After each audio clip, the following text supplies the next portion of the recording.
John Brzenk versus Kydargali Ongarbaev. Wow, was that a match? Round 1, they slipped all the rounds. They slipped in the center, even slip from both of the athletes. And John Brzenk inside the straps took amazing control. John was really aggressive in the setup. He was shouting. We very rarely see John Brzenk do that, but he was doing that today, and he got an offensive position. For some reason, John Brzenk makes the fast guys look slow. Kydargali is fast, but John reacted faster, even though he's 58 years old. He reacted faster and got a good position in the first round. He was in that pronation and cupping position. Then he even got low, got in a hook, and just smashed Ongarbaev to the side. And at that moment, we thought that it is over. There is nothing Ongarbaev can do right now. Everyone was saying never bet against the GOAT. I also learned my lesson about never betting against the GOAT in the past, and I was predicting John Brzenk to win this match, but then something happened. A 27-year-old young Kazakhstan Asian champion Ongarbaev made some adjustments and he made a comeback. This time he got in an even position in the center, second round inside the straps with John Brzenk, and whenever he was hitting sideways pronating, John's wrist was getting slightly taken. He took his wrist and then John gained it back when Kydargali went for the second surge, then again took his wrist, and slowly after 4, 5, 6 surges, Ongarbaev was able to get in a superior position, and towards the end, he just blasted John Brzenk with the final surge to the pad. That final surge was fast. At that moment, John Brzenk needed to make a comeback. He needed to make some adjustments. Probably the right decision after watching the match would have been to hook. But instead, John again went for the top roll, again even slip in the center, then they slipped, and after the slip inside the straps, again same position, but Ongarbaev this time elbow fouled. He gained superior position, took John's wrist slightly, but then elbow fouled when he was trying to go sideways. And remember, Ongarbaev was he had an elbow surgery, not shoulder surgery, about 6-7 months ago, 8 months ago. So everyone was doubting, maybe, and especially me, that maybe his shoulder is not recovered well, but he was proving with those hard hitting relentless surges. John was trying to get in some position, but Ongarbaev was not giving enough space between those surges. Second round, third round was also very same to second round. 4, 5, 6, 7 surges, and Ongarbaev was slowly getting control over John's pronator and his wrist, and then again smashed his hand to the side. Third round, John tried to hook, but it was too late. The hook was not available. John's arm was totally pumped, and Ongarbaev just flash pinned John Brzenk. Trying to hook Ongarbaev in that fourth round was not something that made a lot of sense. So Ongarbaev is the winner. John Brzenk is great to beat Ongarbaev, to beat an Asian champion like that in the first round while being 58 years old. It is just amazing, but maybe Ongarbaev has shown that the number one spot for 110 kg is out of reach for John Brzenk. Your winner Ongarbaev, 3-1. And the co-main event, Jerry Cadorrette versus Genadi Kvikvinia. Wow, that match was all over the place. Literally all over the place. And that was a WL style matchup. A lot of chaos going on in that match. Usually the matches when the actual arm wrestling is going on, that is always more exciting. But in this match, the elbow fouls, the mess ups, the pushing, the pulling elbows off the back of the pad, those things were way more exciting than the match itself. And wow, it is an amazing match. So how it happened? Round 1, they went for the slip, and inside the straps, as expected, Genadi took his wrist. Genadi took Jerry's wrist, and Jerry was in a good flop wrist position, but then Genadi slowly brought him over and then just smashed him to the pad. Round 2 started. There was a lot of chaos going on at this moment. This time, Jerry, I think in round 2, was it round 2 where Jerry made a comeback? Yes, I think it was. Or maybe not. Round 2, maybe Genadi won. And Genadi was taking his elbow way off the back of the pad. It was at least 1 or 2 inches off the back of the pad, and the referees were not seeing anything in that match. All other matches, the referees did a great job, but this match was really difficult for them to ref, and they did a very horrible job. Genadi's elbow was way off the back of the pad. Earlier, Jerry was intentionally pushing Genadi off the back of the pad, and referees were not doing anything about it. And in that round, Jerry Cadorrette, second round, I think Genadi won that round as well. I'm not sure, maybe it is between the second or third round, but that round was won by Genadi, and the referees were kind of screwing with Jerry at this moment. And outside of straps, Jerry was allowing a small moment, maybe he was trying to relax a little bit, and Genadi just blasted him to the pad. Then Jerry made a comeback, and Genadi tried to go inside in the next round, and Jerry just flashed him to the pad. So the score was 2-1, and in the next 2 rounds, it was complete chaos. Genadi was taking Jerry's wrist, but he was not able to finish, and his arm was slowly fading. He had that floor press going on, but that was not enough in the beginning to finish the match, and Genadi had no answers except for huge elbow fouls. He was literally resting his elbow off the back of the pad on the table, and referees were not doing a thing about it in both the rounds. But still, Jerry somehow managed to win both of those rounds, and Jerry Cadorrette was the winner of the super match. That was one of the most chaotic matches, and salute to Jerry, man. He just came back from a 2.5 year off from arm wrestling, and he did say that it wasn't like I was not working out. I was really working out, and I am going to win this match. Earlier, Genadi was very confident. He was ready to bet 100% match fees. Luckily for him, Jerry did not accept the bet, and Jerry Cadorrette three pins to two winner. That was a very long match, very intense match. Todd versus Evgeny Prudnik. So in the first round, Prudnik just blasted Todd Hutchings to the side, not even close. Second round, Todd Hutchings does get a stop in a hook outside of straps. Prudnik was not able to top roll, but then Todd elbow fouled. He could not contain Prudnik without the elbow foul, and the match restarted. Prudnik had enough of that. This time he pronated more and just smashed Todd Hutchings to the side. Guys, this match proved that there are levels to this thing in that 110 kg weight class, and Prudnik is on another level. Todd is no way near Prudnik. That match was not even close. Probably the second biggest mismatch on the card, I would say. Maybe the third. In the third round, they slipped once again, and maybe I thought Prudnik is going to go in a hook with Toddzilla to test the strength, but no, he didn't. Prudnik meant all business inside the straps. Maybe we thought that Todd Hutchings can do something, but no, Todd was not able to do anything. Maybe I was expecting maybe Todd is going to just side pressure through Prudnik just like he used to do against RVJ, but Prudnik took hand control in the center and just single surge pinned. I have never seen that happen to Todd inside of straps. The match was in the center. Prudnik took hand control and single surge, like smashed Toddzilla to the pad. It was not like his arm going like this. Toddzilla had to jump like this to probably avoid some injury. So this is how fast Prudnik pinned Todd inside the straps, and it was not a fast match. They stopped in the center for a second after that. Again, dominant win from Prudnik. The next match at East versus West 5 in November is going to be Prudnik versus John Brzenk. I absolutely don't think that match makes any sense at all. That is going to be a huge mismatch. Prudnik is going to win that match 3-0 very easily. The previous match, so I'm reciting all these matches in the order, reverse order. So the main event matches, you get to know about them first. And then the match was Artyom Morozov versus Kody Merritt. Before that, Morozov already had a match against Dave Chaffee. It was a war, and Morozov may have been tired in that match, but he did prove that he is the superior athlete. Round 1, there was a great hand battle going on inside the straps. It was really close battle. And Morozov, some people were saying that Morozov is just chilling, he's just playing with him, but I don't think so. It was a great hand battle, and then Morozov showed that his dominance, his technicality, maybe he made some adjustments, maybe his endurance was better. Then he immediately took Kody Merritt to the pad. As soon as that center ground was lost, Kody had nothing for Morozov. And with that just 10-15 seconds hand battle in the center, Kody Merritt lost all of his endurance, and the next 2 rounds were very easy. Morozov just pinned Kody Merritt, who won 2019 WAF championships. Morozov beat that guy really easy. Morozov is ranked number 1 in the world due to inactivity from Levan and Vitali, and since those guys have not arm wrestled lefty, he proved his dominance. He proved that he is the number 1 guy if those guys don't compete. Then David Dadikyan versus Oleg Zhokh. For some reason, I thought this is going to be a mismatch right from the beginning, and I had very horrible predictions in this event, the worst that I've ever done. I only got 8 right out of 8. So David Dadikyan versus Oleg Zhokh, as I thought it was a mismatch. So Oleg Zhokh is a great arm wrestler. He's on the comeback, but David Dadikyan is a beast. David is younger. You may not judge it by looking at their faces, but David is younger than Oleg Zhokh. And David is only 24 years old and still a beast. Oleg was around 90 kilos. David was 115 kilos, and he cut 13 kilos to be around that 102 kg weight cap. But by the time the match started, he was already probably 106 kilos, weighing 106 kilos. And people think that it is almost impossible to cup Oleg Zhokh. Devon was not able to easily do that.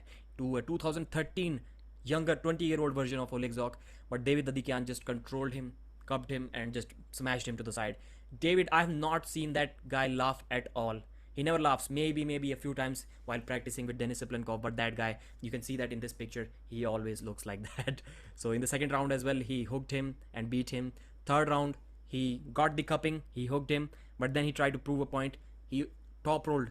He top rolled Oleg Zhokh. That is just amazing. A hooker top rolling Oleg Zhokh. And after top rolling him, Oleg was going back and he intentionally tried to lift his elbow. And then David got mad at him and just smashed his hand on the table. Some people were saying that you should complain about that. It is not good behavior. But the match was still on and his elbow was still on the pad and he just smashed his opponent to the table. I don't see anything wrong with that.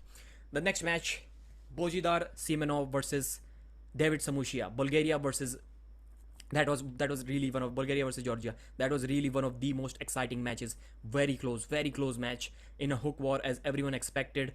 Maybe Samushia was a kilo or two heavier than Bozhidar. Both of them were around that 87 kg weight, and that was an endurance battle. In round one, Bozhidar looked comfortable. He was always in that offensive hook. Samushia was in that defensive hook. And after I think maybe a minute or so, after many surges, both of them were trying to go back and forth, but only their body was moving. The arms were not moving. The arms stayed at the center and the surges did not mean much. But slowly Bozhidar was gaining control and round one went to Bozhidar. After that, I thought David Dadikyan is getting gassed because everyone knows that Bozhidar's endurance is insane. He can hang out with Sasha, with Krasimir in a hook all day long in practice pulls. Of course, he may not be able to beat them, but he has a good endurance. But then we saw a completely different thing. This time, David Samushia was in an offensive hook. He was in a defensive hook in the beginning, like this, palm facing his chest, but then he was in this position. He got back. Bozhidar's surges were slowly fading away, and Samushia gained control, and then he won on endurance. He tired Bozhidar Simeonov out. Like someone who is known for endurance, David Samushia tired him out and won the round. After that, it was same one-way traffic. David Samushia's endurance, his technicality was proven to be superior to Bozhidar's, and he won that match. After that match, he did say that Bozhidar is a legend. And I forgot what other guys said after the match. Jerry was really happy. Jerry did not complain about the referees at all, which was a good thing in a way. But after that, he should say, yo, Engin, what was happening over there? Why were those guys ganging up against me? Egle Vaitkute versus Gabriella Vasconcelos, right-handed super match. I had Egle Vaitkute winning this match because she had never lost to Gabi, but Gabi proved us all wrong. She lost her wrist initially to Egle, but then pronated and took Egle's wrist and then just blasted her sideways. So all of the 3 rounds were looking like this. In round 1, Gabi just dominated, took hand control and dominated. Other 2 rounds were looking like this. Egle attacked, took her wrist slightly, then Gabi pronated and took Egle's wrist. Both of them lost wrist control, and then Gabi just has that Toddzilla side pressure. She just smashed Egle to the pad 2 times. Gabi can now, she can now claim herself to be the GOAT. She was so happy after this win that she cried. She literally could not give that winning speech. She cried. She wanted that GOAT title. That maybe not that, but I think deep down inside she wanted that, and she definitely deserves that title. She defeated a woman that she was never able to defeat. There is one more woman, Irina Makieva, that Gabi has never defeated, but she has retired now, so Gabi cannot do anything. She cannot wait for that GOAT title to stay with Irina forever. She needs that title.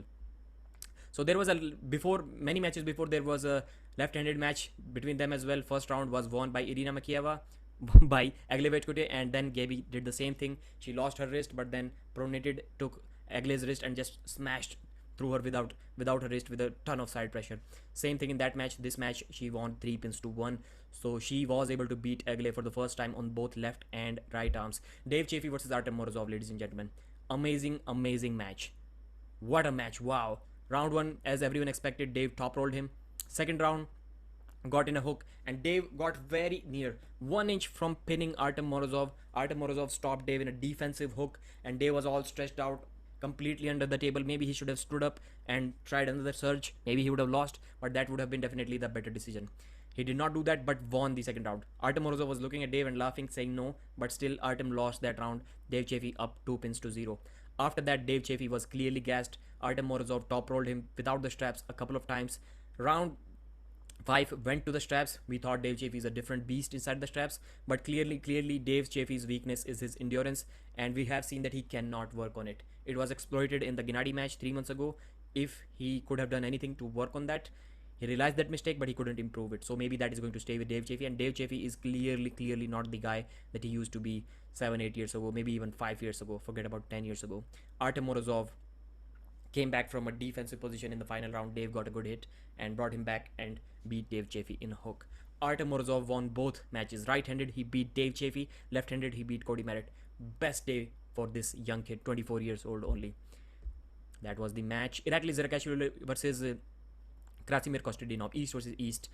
Georgia versus Bulgaria. Irakli destroyed Krasi. Irakli was not able to top roll him in the first couple of rounds, but he had this high hook position and was very strong. Irakli worked a lot on his side pressure, or either Krasi's defense for Irakli's side pressure was really weak. But Irakli looked really strong, 3-0. In the last round, he flopped Krasi's wrist as well. Now Krasi does not have any excuse that he was going against heavier guys. That is why he lost. He lost to a guy that is weighing less than him. He lost to a guy that is only 24 years old. He lost to a guy that is very new in this 100 kg weight category. So that was it for this match. Yusuf versus Yerdaulet Sarabai. Turkey versus Kazakhstan. Yusuf was the world champion. Yerdaulet Sarabai was third in that same. He wanted that win against Yusuf and he got that win. He made the current world champion pin himself 3 times. 2 times in a hook, and last time he top rolled him as well. That was amazing.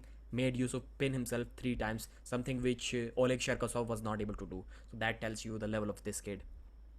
Sandres Sedis versus Lachlan Adair. Sandres proved his dominance. He has won Zloty, he has won Europeans, he has placed on the podium in WAF. He proved his dominance completely, and that was a great performance. 3-0 victory. In the last round, he went in a hook without the straps as well against Lachlan as well, and even inside the hook, it was a long 20-second war maybe, and Sandres won in a hook as well against Lachlan. That guy, that young guy, 28-year-old, he likes to prove points, and he did definitely prove his excellence on this day. Chanshaw versus Zurab Tavbaridze. Many were doubting Chanshaw's endurance in this match, but that was not a factor at all. Chanshaw won 3-0 very convincingly. High hook top rolls against Zurab Tavbaridze. Everybody was saying that hooking Chanshaw is not a smart decision. John Brzenk learned that. Sandres Sedis learned that. Ryan Bowen learned that in the past. Zurab Tavbaridze learned that today. Do not try to hook Chanshaw. He's going to bury you. And congratulations, Chanshaw. You definitely deserve that win. But I'm still going to say that Zurab was kind of tailor-made to lose to Chanshaw. He kind of loses his wrist easily, and the wrist is what Chanshaw is looking for. He was about 60-70 pounds lighter than Chanshaw. He was much shorter. And even that 100 kg weight class is very heavy for Zurab Tavbaridze, I believe.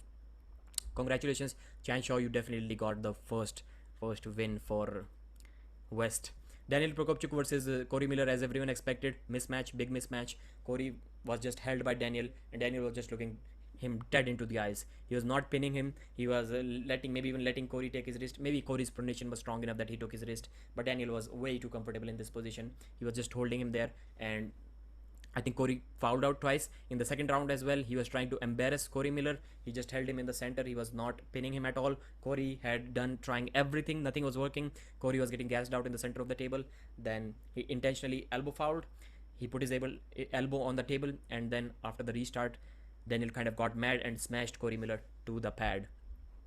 So 3-0, same way. The next round ended quickly as well. 3-0 win for Corey Miller. Derek Smith versus Revaz Lutidze. The biggest mismatch by far on tonight. I don't know why this match was even made. Revaz Lutidze 3-0 did not even feel Derek Smith, did not even let him get to the straps. I was not even able to take the screenshots. The matches were quick, as if you blinked your eye, you missed the pins. It was that fast, and I'm not assuming Revaz is that fast of a guy, but since it was that big of a strength gap, the slowest arm wrestler is going to look really explosive if the strength gap is that big. So the opening match, the biggest YouTubers of arm wrestling, and Coach Ray, Reimer Slepinch from Latvia versus Ryan Blue Bowen from Australia. That was the match, opening match, and wow, these guys created a great hype. Ryan Bowen was looking nervous. Ryan Bowen was looking really worried in the press conference, but that match turned out that many people are saying that Ryan, it doesn't even look like that you work out. What have been you doing? Including Engin Terzi. And Ryan took those comments to heart. Did he perform really well? Well, no, he didn't. Coach Ray proved that their Latvian training system, their consistency in training is superior, and he did tell everyone, including me. I was predicting Ryan Bowen to win that match 3-0. I thought that could be the match of the night. Very close match, and Coach Ray proved everyone wrong. Round 1, he just flash pinned, almost flash pinned. It was like a 1 second pin without the straps in a hook. Bad decision. He caught Ryan Bowen in a hook and just pinned him. Round two, it was a long match. It was a long match inside a hook, and Ryan was not able to fully set his hook. And then towards the end, Coach Ray was just looking at the crowd. You cannot beat Coach Ray in an endurance battle unless you are in a far superior position than him. Then he looked at the crowd and beat Ryan Bowen pretty convincingly. Last round, he top rolled. He just outside of straps. He top rolled Ryan. It looked like a pin, almost a pin. Like in WAF, it would have been a slip in losing position, but here it was straps. And in final round, he even top rolled Ryan Bowen. And my entire live stream chat for 4 or 5 hours was only about Ryan Bowen comments only. After that, delusional comments. Coach Ray, you're the man. You are seriously the man. You were doubting yourself about 1 year ago, saying that you are not elite, you're not elite.